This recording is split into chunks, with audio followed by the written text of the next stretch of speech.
مولاي صل وسلم دائما أبدا على حبيبك خير الخلق كلهم.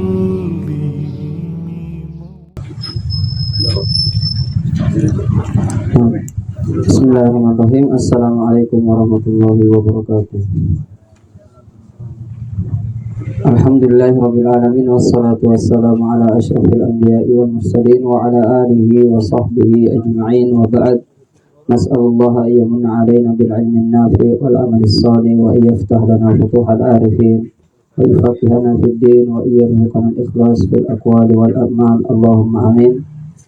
Insyaallah kita akan lanjutkan pada pembahasan berkaitan dengan tayamum. Yang pertama adalah tentang pengertian tayamum.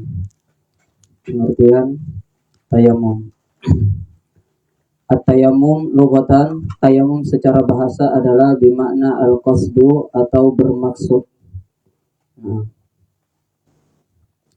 berarti tayamum di sini berarti fatayammamu sa'idan thayyiba, bermaksud. Nah, kemudian yang kedua, pengertian tayamum secara istilahan atau istilah, yaitu menyampaikan debu ke wajah dan kedua tangan dengan syarat-syarat tertentu. Nah, ini yang berkaitan dengan pengertian tayamum. Jadi menyampaikan debu ke wajah yang pertama, kemudian kedua tangan dengan syarat-syarat tertentu. Nah, langsung saja kita bahas berkaitan dengan sebab tayamum. Apa yang dimaksud dengan sebab tayamum? Yang dimaksud dengan sebab tayamum adalah kapan kita diperbolehkan untuk bertayamum. Kapan kita diperbolehkan untuk bertayamum jikalau salah satu dari sebab-sebab ini ada. Sebab yang pertama adalah ketika tidak ada air. Kalau tidak ada air, maka kita diperbolehkan untuk tayamum. Kalau tidak ada air. Nah, kemudian yang kedua, kalau misalnya kita ditimpa oleh penyakit. Nah, jadi dalam kondisi sakit, airnya ada, tetapi ya ada penyakit. Nah, tetapi apa yang dimaksud dengan sakit di sini tidak semua sakit. Tetapi sakit yang pertama, sakit yang kalau misalnya kata dokter, kalau dia menggunakan air, ini penyakitnya bisa tambah parah. Jadi kata dokter, kalau kamu berwudu ya dan menggunakan air, penyakitnya ini bisa bertambah parah. Atau penyakitnya ini tambah lama sembuhnya. Jadi kata dokter, kalau kamu menggunakan air, penyakit ini akan semakin lama sembuhnya. Kemudian bisa juga, atau bahkan lebih parahnya lagi, kalau dokter mengatakan bisa-bisa engkau meninggal dunia kalau engkau menggunakan air. Nah, kemudian atau kalau engkau menggunakan air nanti bisa cacat. Nanti bisa cacat, anggota tubuhmu tidak berfungsi misalnya. Nah, bisa buta atau yang lain-lainnya. Atau kulitmu akan rusak misalnya. Jadi penyakit-penyakit yang seperti ini, yang dimana kalau menimpa seseorang, maka seseorang itu bisa untuk bertayamum. Bukan semua sakit. Kalau misalnya cuma sariawan, ya kan, sariawan atau sakit gigi yang tidak berpengaruh sama sekali dengan air, maka ya tetap diwajibkan untuk wudhu. Nah, berarti sakit yang dimaksud di sini adalah sakit yang dimana kalau dia menggunakan air, maka mungkin sebenarnya dia tidak sakit, tetapi dia tahu kalau saya sudah ada tanda-tanda sakit. Kalau saya menggunakan air, setelah saya terkena air, bisa saja saya sakit. Atau dalam kondisi sakit, kalau menggunakan air bisa saja sakitnya bertambah parah atau bertambah lama sembuhnya. Nah, sakit-sakit seperti inilah yang diperbolehkan untuk bertayamum. Jadi bukan semua sakit, bukan semua sakit. Tidak harus dokter. boleh pengalaman pribadi. Boleh pengalaman pribadi. Nah, jadi misalnya kita sudah tahu, kita sudah punya penyakit. Ya, la qadarallah, bukan kita ya. Ada orang lain sudah punya penyakit. Dan dia tahu kalau dia menggunakan air pada kondisi itu, dia bisa sakit atau bertambah parah sakitnya meskipun tidak dengan keterangan dokter. Jadi misalnya di sini dia sudah punya pengalaman pribadi. Pengalaman pribadi itu sudah cukup ya digunakan untuk menjadi sebab bertayamum. Nah, jadi tidak wajib dokter. Nah, karena terkadang seorang itu sudah tahu, saya biasanya kalau kondisi saya seperti ini kena air bisa bertambah parah sakitnya. Seperti ini bisa. Nah, jadi ada dua caranya. Imma dokter, pengakuan dokter, keterangan dari dokter, atau pengalaman pribadi. Nah, jadi kita ulang, bukan semua sakit, tetapi sakit yang kita sebutkan tadi. Kemudian yang ketiga adalah airnya dibutuhkan untuk memberi minum pada kehausan yang muhtaram atau yang dimuliakan oleh syariat. Nah, al-ihtiyaju ilaihi li'atashin hayawanin muhtaram. Jadi di sini ada air, misalnya ada air, tapi airnya ini sedikit, sedikit. Di samping kita ada kucing yang kehausan. Airnya ini cukup untuk salah satunya. Kalau kita memberikan kucing ini minum, berarti kita tidak punya air untuk wudu. Jadi pertanyaannya, air yang sedikit ini apakah kita berikan kepada kucing yang kehausan atau kita gunakan wudu? Kita berikan kepada kucing, kemudian kita tayamum. Kalau airnya sedikit, tapi kalau airnya banyak ya kita wudu. Yang dimaksud di sini airnya pas-pasan, pas untuk satu dalam dua kondisi, untuk memberi minum atau untuk wudu. Nah, tetapi tidak semua yang kehausan kita berikan. Hanya katanya di sini memberi minum pada yang kehausan yang muhtaram. Apa itu yang muhtaram? Yang dimuliakan. Karena ada yang tidak dimuliakan syariat. Apa itu? Yang pertama adalah tarikus sholat. Orang yang meninggalkan sholat. Orang yang meninggalkan sholat, kalau dia kehausan, di sini ada air. Di sini kita pilihannya wudu atau memberikan air. Digunakan untuk wudu. Tidak diberikan kepada orang yang meninggalkan sholat dan dia kehausan. Kenapa? Kata syariat, orang ini tidak muhtaram. Orang ini tidak dimuliakan di dalam syariat. Kenapa tidak dimuliakan dalam syariat? Karena orang yang meninggalkan sholat tidak memuliakan dirinya sendiri. Kenapa tidak memuliakan diri sendiri? Ya tidak mendirikan sholat. Karena dia tidak mendirikan sholat, itu sama dengan dia tidak mau memuliakan dirinya sendiri. Karena dia tidak mau memuliakan dirinya sendiri, maka syariat juga tidak mau memuliakannya. Nah, kemudian yang kedua adalah al-kafirul harbi. Orang kafir yang memerangi kita. Ada orang kafir yang memerangi kita kehausan, maka kita tidak boleh beri. Air yang sedikit ini kita gunakan untuk wudu dan tidak boleh tayamum. Itu yang kedua. Kemudian yang ketiga ada namanya az-zanil muhsan. Pezina yang sudah menikah. Dia sudah nikah, tapi dia masih berzina. Nah, az-zanil muhsan itu artinya pezina. Jadi pezina itu ada dua. Pezina yang sudah nikah dan pezina yang belum menikah. Pezina yang sudah menikah ini lebih parah. Ini hukumannya rajam kalau dalam Islam. Ya, ditanam, kemudian dilempari dengan batu sampai dia meninggal. Kenapa? Ya karena dia sebenarnya punya yang halal tapi mencari yang haram. Kalau pemuda berzina dia belum pernah menikah, kemudian dia berzina, itu tidak dirajam, itu hanya dicambuk 100 kali. Kenapa? Ya karena memang dia tidak punya yang halal. Belum ada yang halal. Tapi kalau yang sudah nikah dia sudah punya yang halal, tapi malah pergi cari yang haram, maka hukumannya jauh lebih berat. Dan orang yang seperti ini juga tidak dimuliakan di dalam syariat. Nah, Kemudian al-murtad, orang yang murtad. Kalau ada orang murtad dia kehausan, yang tidak usah, mereka ini tidak dimuliakan syariat juga. Karena dulu dia pernah dimuliakan Allah, diberikan hidayah, malah dia keluar dari hidayah tersebut. Nah, memilih jalan yang lain, akhirnya ya dia tidak dimuliakan syariat. Kemudian yang sebelum terakhir al-kalbul akur, anjing gila. Nah, kalau ada anjing gila yang kehausan tidak usah ditolong. Tidak usah tapi kalau anjingnya tidak akur, nah, tidak anjing gila, kehausan ya kita tolong, kita beri minum. Nah, kemudian yang terakhir adalah al-khinzir, yaitu babi. Nah, jadi kalau ditanya apa yang tidak dimuliakan di dalam agama Islam, ada 6. Yang pertama tadi adalah tarikus sholat, artinya orang yang meninggalkan sholat tidak dimuliakan dalam syariat. Kalau dia kehausan, kita tidak wajib untuk memberikan air.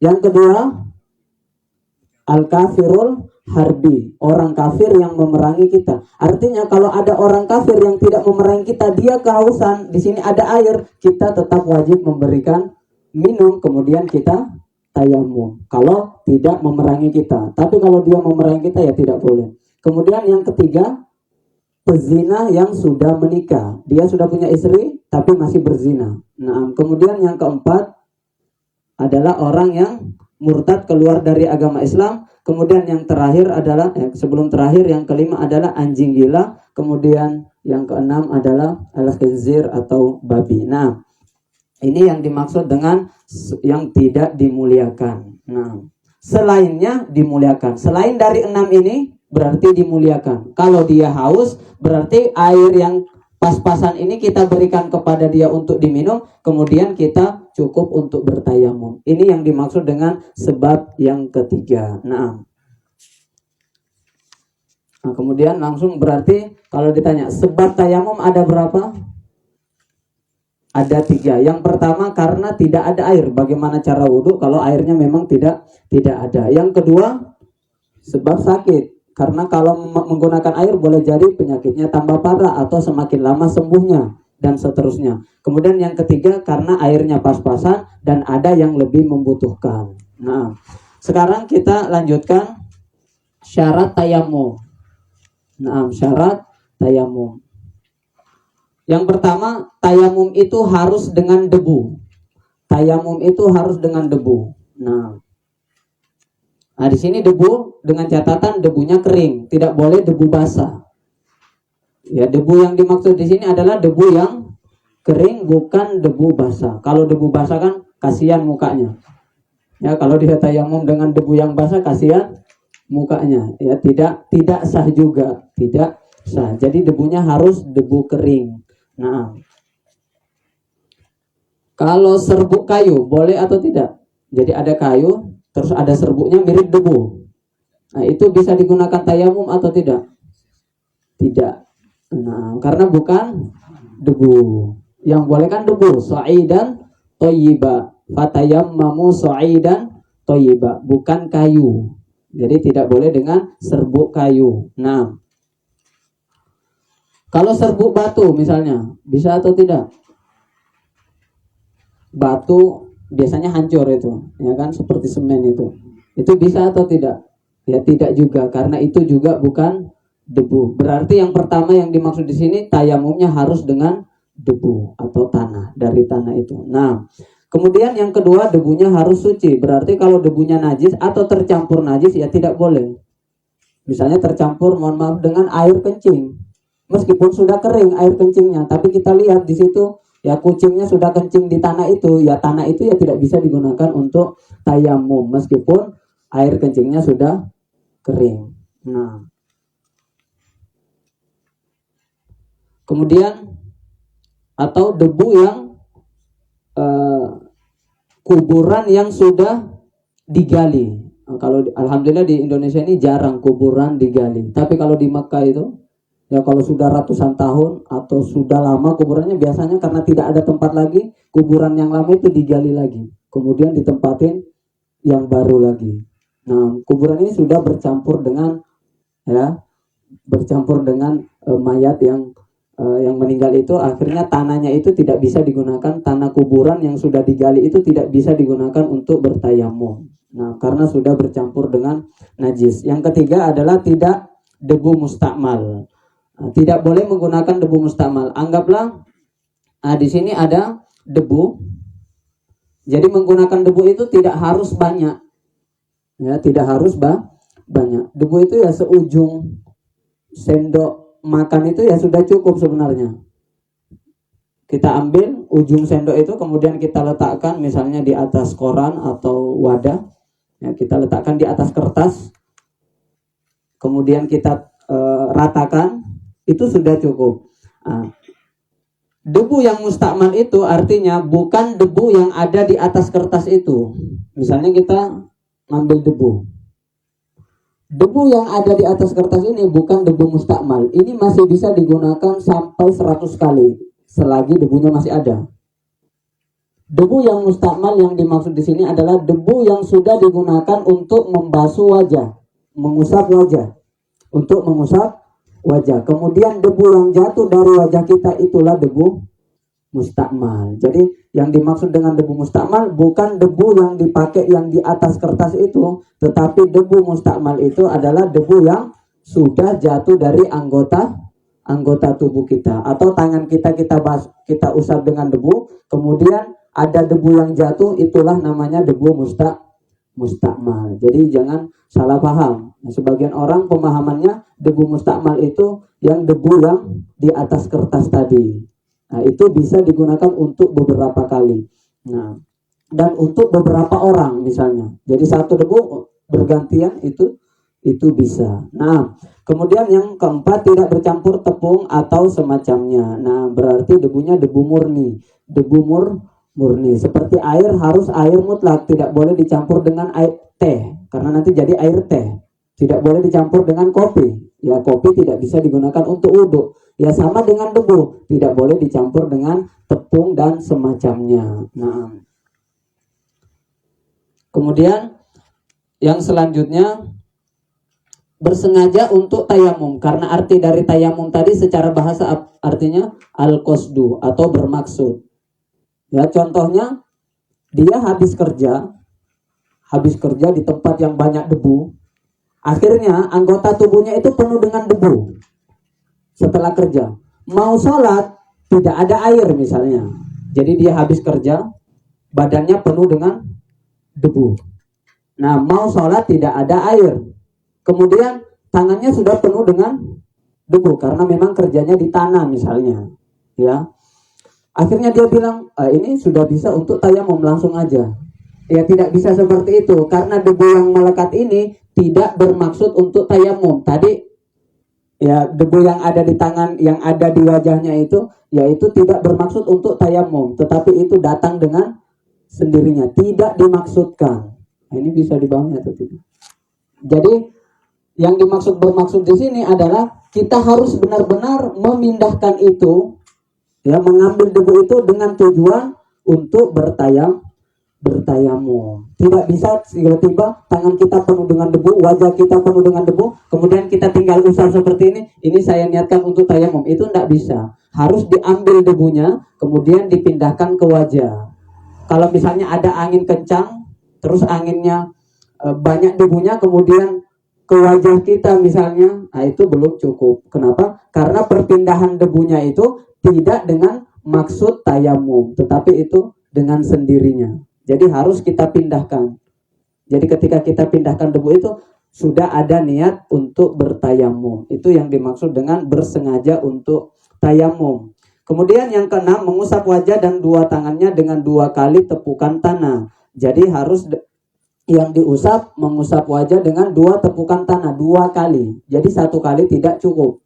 1 kali tidak cukup. 1 kali tepukan untuk wajah, 1 kali tepukan untuk tangan. Itu yang dimaksud. 1 kali tepukan untuk wajah, 1 kali tepukan untuk tangan. Meskipun di sini ada perbedaan dalam masalah ini, ya, ada perbedaan di kalangan para ulama. Ada yang mengatakan cukup 1 kali.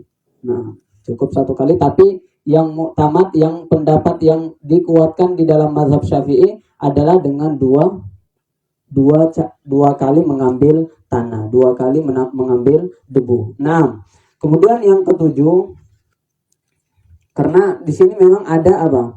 Ada dua riwayat. Riwayat yang pertama adalah riwayat dari Ibnu Umar. Dikatakan at-tayammum dorbatan. Tayammum itu dua kali pukulan. At-tayammum dorbatan. Dorbatun lil wajhi, satu kali itu untuk wajah, wa dorbatun lil yadaini ilal mirfaqaini, dan satu kali lagi untuk tangan. Berarti ini yang hadis ini yang diambil oleh mazhab Syafi'i, yaitu hadisnya Ibnu Umar radhiyallahu taala anhu yang mengatakan at-tayammumu dorbatani. Tayammum itu dua kali ngambil tanah. Dorbatun lil wajhi, satu kali ngambil tanahnya untuk mengusap wajah, wa dorbatun lil yadaini, dan satu kali lagi untuk kedua tangan, ilal mirfaqaini, sampai ke siku. Jadi ini hadis inilah yang digunakan oleh landasan di dalam mazhab Syafi'i. Ini berbeda dengan hadis Ammar bin Yasir. Kalau hadis Ammar bin Yasir itu dikatakan dorbatun wahidah, satu kali mengambil tanah untuk dua, untuk wajah dan sekaligus tangan. Jadi sepaket, satu kali untuk dua. Nah, itu hadisnya Ammar bin Yasir radhiyallahu taala anhu, dan kemudian sampai pergelangan tangan. Jadi di sini memang ada perbedaan pendapat. Ada yang mengatakan sampai siku, ada yang mengatakan sampai pergelangan tangan. Yang mengatakan dua kali pukulan itu sampai siku, itu namanya hadisnya Ibnu Umar.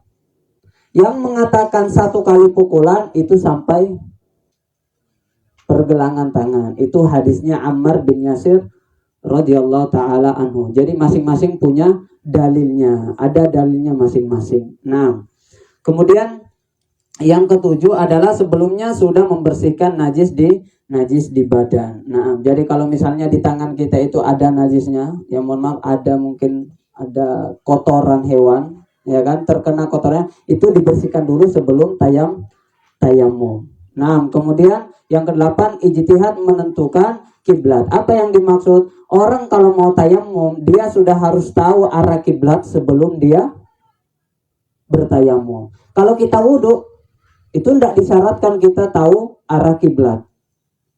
Jadi kita mau wudhu, ya wudhu aja langsung. Mau sholat baru kita cari tahu arah kiblat. Itu kalau wudhu. Tapi kalau tayamum, sebelum kita bertayamum, kita harus tahu dulu di mana arah kiblat. Misalnya kiblatnya di mana? Oh, kiblatnya di sana. Baru kita tayamum. Jadi untuk mencari arah kiblat, kita mencari dulu, ijtihad dulu, cari tahu dulu. Baru setelah kita tahu arah kiblatnya, baru kita mulai tayamum. Nah, kemudian tayamumnya setelah masuk waktu. Apa maksudnya? Kalau wudhu itu kita mau sholat asar, kita wudhu sekarang itu sudah bisa. Kita wudhu sekarang untuk sholat asar itu sudah bisa. Tapi kalau kita mau tayamum sekarang untuk sholat asar tidak bisa.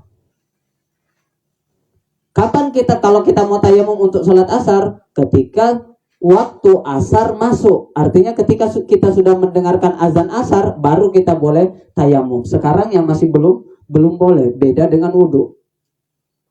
Jadi kapan kita tayamum untuk sholat asar? Jawabannya ketika masuk waktu asar. Kapan kita tayamum untuk sholat maghrib? Ketika masuk waktu maghrib. Nah, beda dengan wudhu. Wudhu sekarang ya bisa untuk sholat isya. Kalau selagi wudhu kita sekarang belum batal, bisa untuk sholat maghrib, isya, dan seterusnya. Nah, kemudian yang terakhir, tayamum sekali untuk tiap sholat fardu. Wudhu bisa digunakan untuk sebanyak apapun sholat fardu selama wudhunya belum batal. Wudhu subuh tidak pernah batal, digunakan sampai isya boleh. Dari wudhunya tadi subuh belum batal, digunakan sholat zuhur, belum batal lagi, digunakan sholat asar, digunakan sholat maghrib, digunakan sholat isya, itu boleh. Tetapi kalau tayamum itu tidak boleh. Satu tayamum untuk satu sholat fardu. Artinya kalau ada orang jamak sholat zuhur sama sholat asar, kalau kita kan mau jamak sholat zuhur dengan wudhu, itu cukup wudhu sebelum sholat zuhur. Kemudian kita sholat zuhur, setelah sholat zuhur kita langsung sholat asar. Kalau belum batal, ya kan, langsung.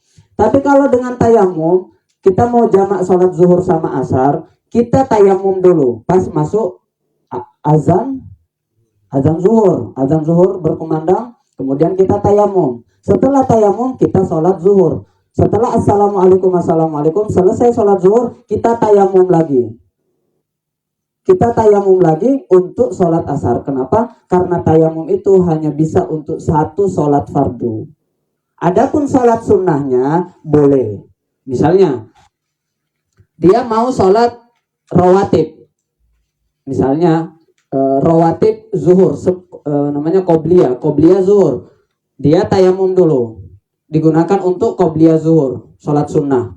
Kemudian setelah itu digunakan sholat zuhur. Setelah sholat zuhur, dia ba'diyah rawatib atau sholat sunnah setelah sholat zuhur. Itu bisa, tidak usah diulangi. Kenapa? Karena itu bukan sholat fardu. Ya, sholat sunnah bisa untuk sebanyak apapun sholat sunnah bisa digunakan hanya untuk satu tayamum. Satu tayamum bisa untuk banyak sholat sunnah. Tapi kalau untuk sholat fardu, satu tayamum untuk satu sholat fardu. Nah, ini bisa dipahami. Termasuk tawaf, tawaf yang wajib, tayamum dulu terus tawaf. Setelah tawaf mau sholat fardu, tayamum lagi. Nah, berarti kalau jamak tadi, kita ulangi, kalau jamak zuhur asar berarti tayamum, sholat zuhur. Setelah sholat zuhur tayamum lagi, kemudian sholat asar. Tapi kan belum masuk waktu asar. Kalau jamak, waktu asarnya maju. Kapan waktu asarnya? Setelah sholat zuhur itu. Nah, maka sudah diperbolehkan. Kalau untuk sholat duha, kapan waktunya? 15 menit setelah terbit matahari baru boleh tayamum untuk sholat duha. Nah, dan seterusnya. Ini syarat-syarat yang berkaitan dengan tayamum. Nah, sekarang tentang rukun tayamum. Rukun tayamum yang pertama adalah memindahkan debu. Yang ini kita sudah jelaskan tadi, harus dipindahkan. Tidak boleh debu itu terbang, kemudian tiba-tiba muka kita penuh dengan debu. Kemudian kita mengatakan, oh ini saya niatkan untuk tayamum. Itu tidak boleh. Harus dipindahkan. Harus bermaksud. Nah, itu yang pertama. Kemudian niat. Apa niatnya? Niatnya bukan untuk mengangkat hadas. Karena tayamum itu rukhsah.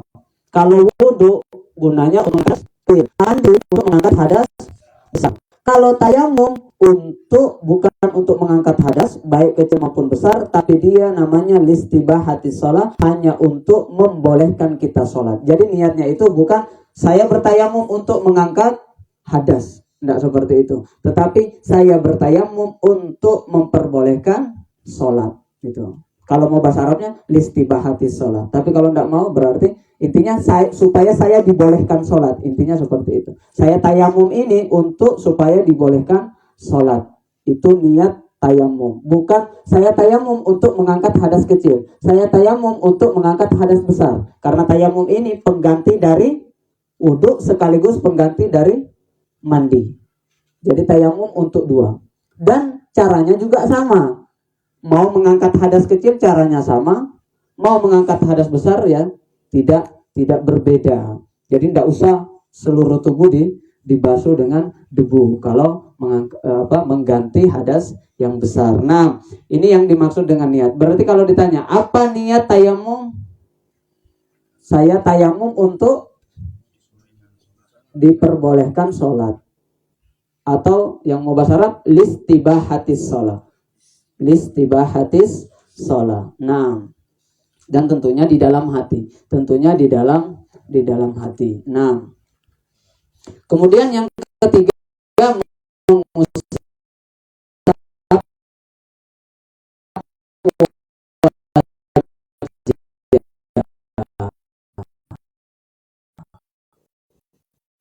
ini wajib mengusap wajah.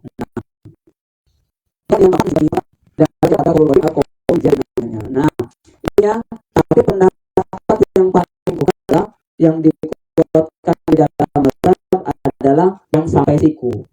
Karena mengambil landasan hadis Ibnu Umar tadi. Tapi pendapat lain mengatakan sampai pergelangan tangan, itu hadisnya siapa tadi? Ammar bin Yasir. Jadi memang ada dua pendapat di dalam mazhab Syafi'i. Nah, tapi yang ada di kitab-kitab Syafi'i yang dikuatkan adalah yang mengambil dalil daripada Ibnu Umar radhiyallahu taala anhu yang mengatakan sampai siku. Tertib dalam mengusap. Apa artinya tertib dalam mengusap? Tidak boleh tangan dulu baru muka, harus muka dulu baru tangan. Nah, sekarang caranya. Yang samping ini menjelaskan tentang perbedaan yang saya singgung tadi. Ya, Imam Syafi'i dalam pendapatnya yang qadim, pendapat yang lama menyatakan bahwa tangan yang diusap hanyalah sampai telapak tangan saja. Ini pendapat lamanya Imam Syafi'i. Tapi pendapat yang jadi ada dua pendapat. Nah, sekarang cara tayamumnya. Nah, ini yang paling penting. Bagaimana cara bertayamum? Kita ambil tanah, debu, ya seujung sendok makan itu, kemudian kita letakkan di wadah atau di atas kertas, di atas koran. Kemudian yang pertama tadi apa? Harus niat. Kapan niatnya? Ketika kita ngambil debu ini, niatnya. Saya niat tayamum untuk membolehkan sholat. Itu niatnya. Kita tepuk satu kali, ngambil tanah, tepuk seperti ini. Kemudian disunnahkan, ini tidak wajib, disunnahkan untuk di apa namanya nih? Dibenturkan supaya apa? Supaya mungkin debu-debu yang kasar itu jatuh. Supaya nanti ya muka glowingnya tidak apa namanya? Tidak rusak. Nah, kalau ada debu atau batu-batu kecil, kerikil-kerikil kecil yang ternyata belum jatuh. Nah, jadi ditepuk seperti ini sunnah, tidak wajib. Yang ini sunnah, tidak wajib. Setelah jatuh, ya, setelah itu baru ke wajah. Wajah itu yang mana? Ini sudah kita bahas ketika pembahasan wudhu. Nah, wajahnya dari atas sampai ke bawah. Ini masuk. Ya, dekat telinganya ini masuk. Belakangnya apa nih? Godek. Apa? Belakangnya cambangnya itu ya, itu termasuk masuk. Nah, itu diusap masukkan ke hidung. Ya kan, debunya tidak usah. Cukup yang luar aja. Itu sekali. Setelah itu ngambil lagi.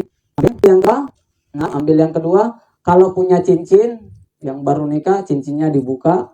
Yang punya jam tangannya dibuka. Kenapa? Ya karena debu itu tidak bisa masuk ke bawah jam tangan kita atau cincin kita. Kalau air itu bisa kita wudhu pakai jam tangan. Kenapa? Air itu bisa ngalir di bawah jam tangan itu. Tapi kalau tayamum ya tidak bisa. Karena debu itu tidak seperti air. Debu itu tidak seperti air. Jadi kalau mau tayamum yang pakai jam tangan dilepas, yang pakai cincin, semua penghalang-penghalang itu, aksesoris di tangan dilepas semua. Nah, setelah itu dipukul, caranya tangan tadi wajah ya biasa seperti wudhu. Kemudian dipukul lagi, ya dijatuhkan. Kemudian dimulai disunnahkan dari yang kanan. Disunnahkan dari yang kanan. Berarti yang membasuh yang kiri, yang dibasuh yang kanan. Caranya yang ini, tangan kiri ini, ya mungkin bisa dipraktekkan biar langsung paham. Yang mau dibasuh yang kanan, ini yang membasuh. Tadi debunya sudah ada di dua telapak tangan ini. Nah, ini seperti ini. Jadi yang lebih tinggi ini, bukan seperti ini, tapi seperti ini. Jadi ini di bawah. Kalau keluar nanti ini tidak terbasuh. Nah, seperti ini satu. Ya. Kemudian setelah itu kita bagi tiga, tangan kiri kita ini bagi tiga. Satu, jari-jarinya. Ini satu. Ini dua. Yang tengah ini satu. Ini dua. Ini tiga. Dalamnya ini tiga. Nah, yang pertama, yang ini dulu. Kita gunakan yang bagian dalam jari-jarinya ini. Ini kita basuh sampai siku. 1, 2, 3 ini terus sampai siku. Tapi yang bagian pertama ini tidak usah dulu. Yang bagian pertama dulu saja sampai siku. Setelah sudah sampai, karena yang belakangnya ini sudah semua tadi, ini diputar, tinggal diputar sekarang bagian dalamnya untuk bagian kedua yang ini. Nah, jadi sampai diputar sekarang bagian kedua ini. Tapi ini tetap diangkat, ini namanya bagian ketiga. Sekarang bagian kedua, bagian dalamnya ini untuk membasuh sekarang bagian ketiga. Bagian ketiga itu ini, kiri ini untuk membasuh ibu jari yang kanan, atasnya. Ini. Selesai. Saya ulangi. 1 dulu, 1 sampai siku. Selesai, 1. Ini namanya 1. 2 diputar. Diputar bagian dalamnya sekarang, pindah ke yang tengahnya. Ini, yang tengah ini. Yang tengah ini tetap diangkat. Ini jangan gini, ini. Nah, ini tetap diangkat. Nah, 1 ini untuk ibu jari nanti. Nah, jadi semuanya sudah terbasuh ini. Karena tadi ini kan ibu jarinya belum terbasuh ini. Nih. Ibu jarinya belum. Nih. Ini belum. Dalamnya kan sudah tadi. Sudah kena debu semua. Nah, diputar bagian dalam. Kemudian ibu jari ini yang terakhir. 1. Kemudian diganti yang kiri. Di sini tadi masih ada debunya. Nah, ya sama. Turun. Kemudian diputar. Ibu jarinya diangkat untuk ibu jari bagian kiri. Selesai. Nah, mungkin bisa diperhatikan sekarang, mungkin semuanya gitu.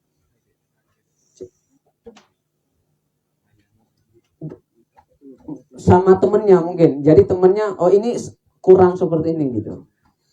Jadi disetorkan gitu. Sama yang di sampingnya.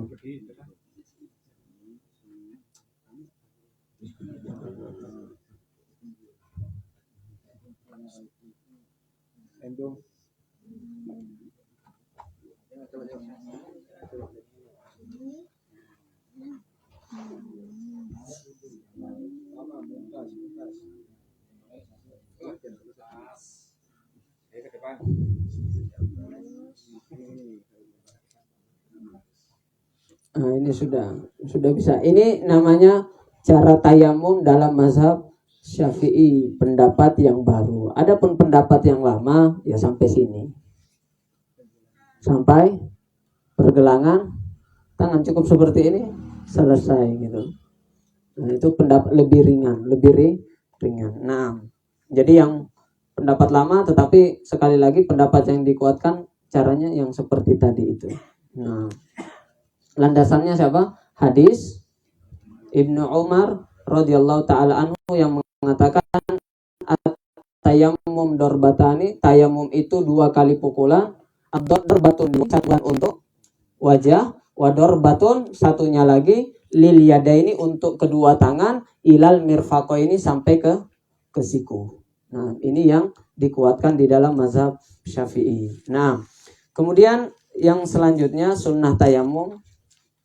Sunnah tayamum juga disunnahkan ya, kalau dia bawa siwak di kantongnya biasa ya, bersiwak dulu sebelum tayamum, kemudian membaca bismillah juga. Ini disunnahkan juga ketika tayamum bismillah, kemudian mendahulukan yang kanan, maksudnya tadi yang tangan bukan yang wajah. Kalau wajah ya sekalian kiri kanan langsung. Yang dimaksudkan di sini adalah tangan. Mualah tidak ada jeda lama, maksudnya ya tidak berjeda. Tapi kalau berjeda sah atau tidak?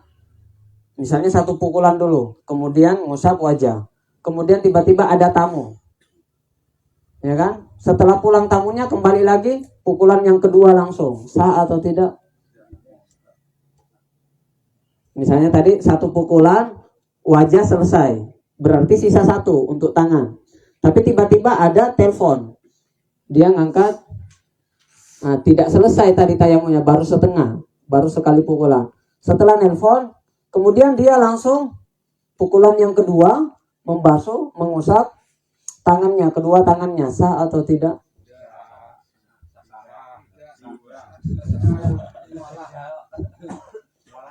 Sah. Kenapa? Karena muala sunnah. Ini kan sunnah ini pembahasannya.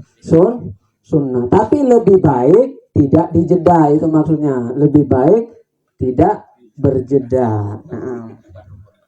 Bukan rukun.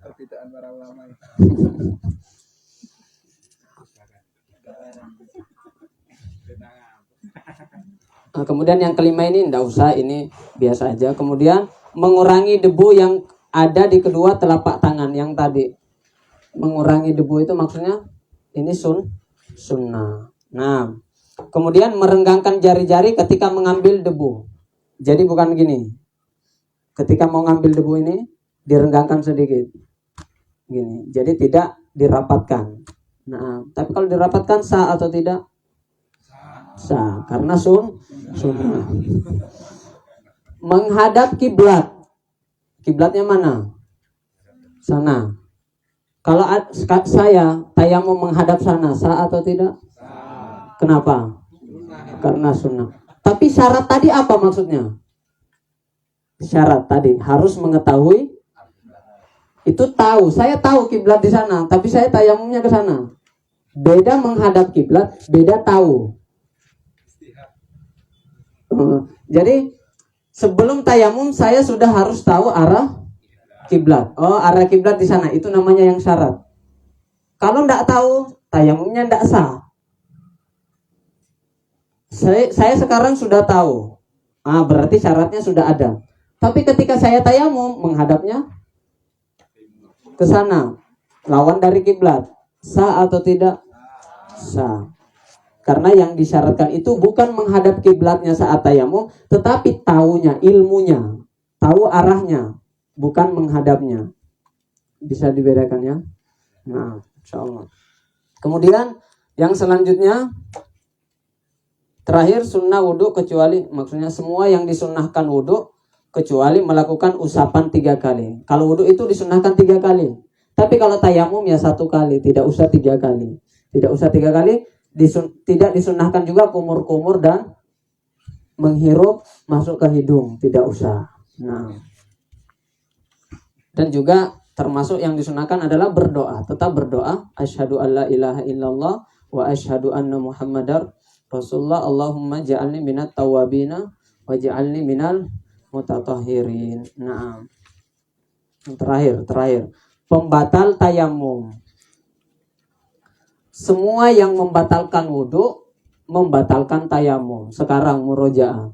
Berapa pembatal wudhu? 4. Yang pertama.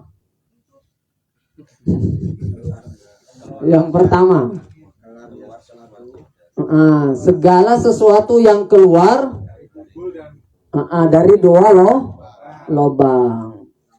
Lobang depan, lobang apapun itu, mau keluarnya cacing, mau keluarnya padat, cair, udara, emas ya. Kalau keluarnya emas, bertelur, telurnya emas, ya, itu juga membatalkan wudhu. Nah, apapun bentuknya, kecuali 1. Yang bisa jawab kecuali? Itu dia. Beliau, Masya Allah.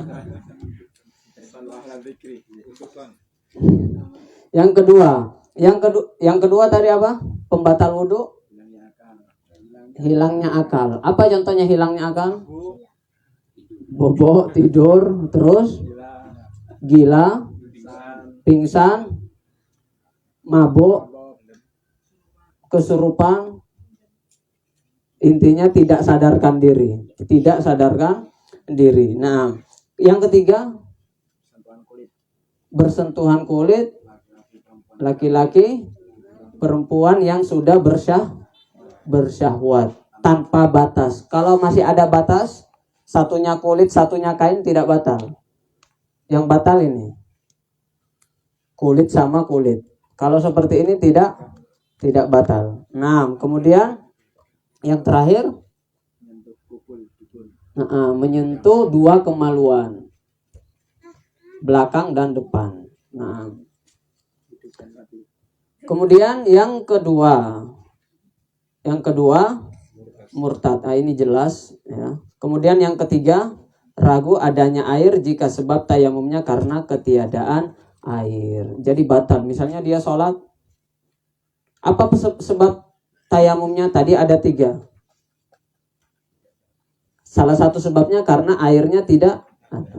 Tapi kalau airnya sudah ada dan dia tayamumnya karena tidak ada air, tiba-tiba hujan, berarti tayamumnya batal. Tapi kalau karena sakit, mau banyak air yang memang sebab tayamumnya itu bukan karena tidak ada air, tapi karena sakit. Nah ini sudah selesai tentang tayamum. Intinya tayamum itu penyebabnya ada 3. Biasanya kita tayamumnya karena nomor yang kedua. Karena apa? Karena sakit. Bukan karena tidak ada air. Karena alhamdulillah di tempat kita banyak air. Nah ini sudah selesai tentang bab tayamum. Paling penting apa tadi? Tahu rukun tayamum. Rukun tayamum ada berapa? Ada 5. Yang pertama, memindahkan debu itu maksudnya apa? Ada tidak, maksudnya tidak, bukan karena ada angin, ya ada kesengajaan memindahkan debu. Nah bukan kebetulan. Nah kemudian niatnya apa? Untuk diperbolehkan sholat. Nah kemudian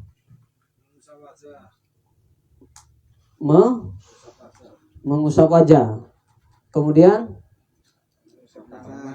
mengusap tangan sampai siku, yang terakhir tertib wajah dulu baru tangan. Satu tayamum untuk berapa sholat? Sekali untuk sholat fardu. Kalau sholat selain fardu, sholat sunat, berkali-kali boleh. Nah ini sudah ya.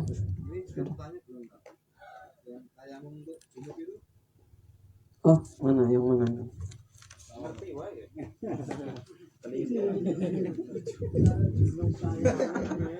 Oh, yang catatan belakang itu ya. Ya, tayamum untuk junub itu sama dengan tayamum secara umum. Ini kita sudah jelaskan tadi. Maksudnya ya ndak usah tayamum, ndak usah mandi pakai debu gitu maksudnya. Jadi sama aja, mau untuk mengganti wudhu atau mengganti mandi ya sama, cara tayamumnya sama dengan yang tadi kita praktekkan itu. Tidak usah mandi dengan debu. Nah karena ini ya pernah salah seorang sahabat itu ya mandi berguling-guling di debu gitu. Salah paham, dikiranya kalau tayamum dengan mengganti wudhu itu ya seperti itu tadi, dan kalau mandi wajib berarti ya semua salah paham. Masya Allah, seperti anak kecil yang ngamuk itu guling-guling di debu. Nah sekali tayamum boleh digunakan untuk beberapa sholat sunat. Nah ini juga sudah kita jelaskan tadi bahwa sebanyak apapun, kalau selagi itu bukan sholat fardu maka boleh digunakan. Nah kita tutup dulu, nanti kalau ada yang bertanya insya Allah di belakang. Nakhtatim bidoa kafaratil majlis. Subhanakallahumma bihamdika asyhadu an la ilaha